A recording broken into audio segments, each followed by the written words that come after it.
こんにちは、土です。こんにちはって言っても深夜ですけども、今、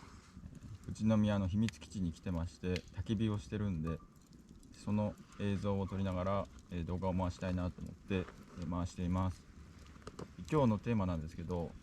今日のテーマは、未来について、ちょっと話そうかなと思って、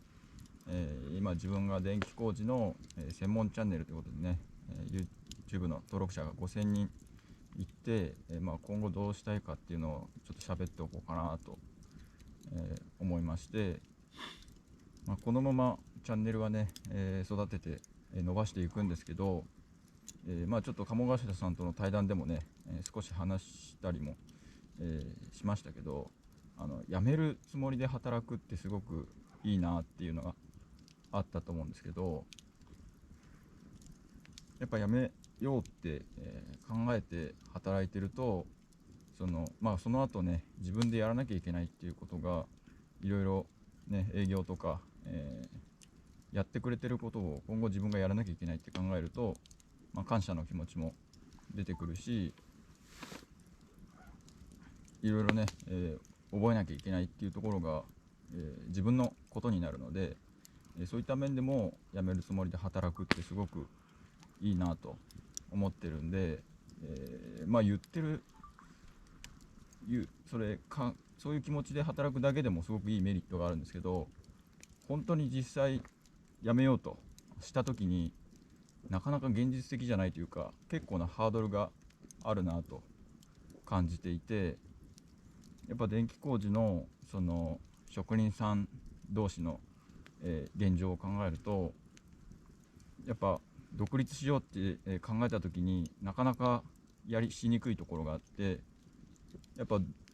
同じ地域で、同じ仕事でやってると、新しいその人と出会うことってあんまりなくて、結局独立してもその元いた会社さんとつながっちゃうっていうところがあって、なかなかやりにくいなっていうのが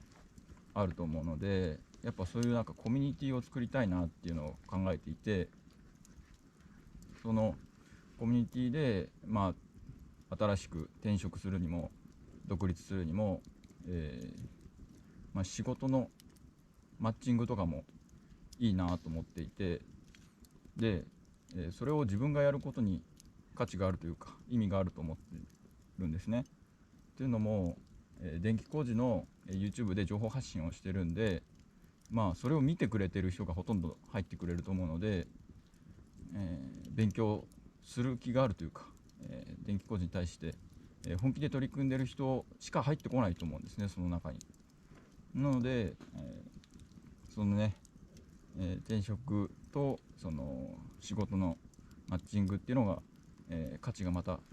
出てくるんじゃないかなっていうのを今考えてます。だけどそのコミュニティを作るのに、いきなり作りますって言っても多分ほとんど集まんないんですよ、人が。なので、今年は、結構ね直接会いに行こうかなと、今見てくれてるリスナーさんに直接会って、いろんな話を聞きながら、そういう人たちにね、こういうのをやりたいですっていうのをやっていこうかなと。やっぱり人数がねある程度いないと、そのマッチングっていう効果が全くなく終わってしまうんで、やっぱり成功させたいっていうのがあるんで、初速をね、初月の入ってくる人数を最低でも100人ぐらいは欲しいなと。それぐらいの、もう協力者を集めて、立ち上げようかなと思ってます。その中でもう一個いいのがあって、やっぱ独立するってなるとホームページの立ち上げとか、税金の関係とか、図面書かなきゃいけないとか、そういったところがあるんで、そういったところのシェアとか手伝いとかが、そのコミュニティの中で、手伝えればなっていうのもちょっと考えてるんで、すごく電気工事の、仕事をする人にとってすごくいいメリットがあるコミュニティだなと思ってますんで、引き続きね、コンテンツを作って、そういうやる気のある人が集まる場所をね、作っていきたいなと思ってます。まあこんな感じで、今日は焚き火を見ながらね、ちょっと語らせて、もらいました。やっぱ言葉にしていくのって、